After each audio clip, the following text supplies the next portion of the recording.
D'organiser les facultés de médecine pour les institutions académiques jugées non viables, les critères d'inscription dans ces facultés et la prétendue nomination d'un diplômé d'État comme recteur d'un établissement supérieur. Le ministre de l'ESU était face aux élus nationaux pour répondre à toutes les préoccupations liées à la mise en œuvre des réformes initiées dans ce secteur.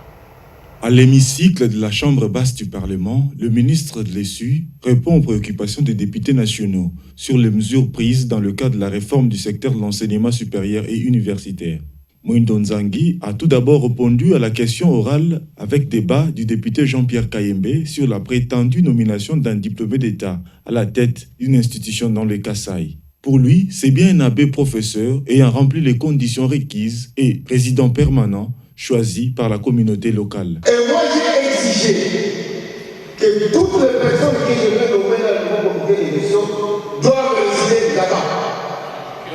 Au lieu de nommer un professeur qui va diriger l'établissement à partir de Kinshasa par téléphone, je préfère bien désigner les chefs de travaux qui résident là-bas. Que M. Kakani Kamachi, c'était un abbé qui était religieux.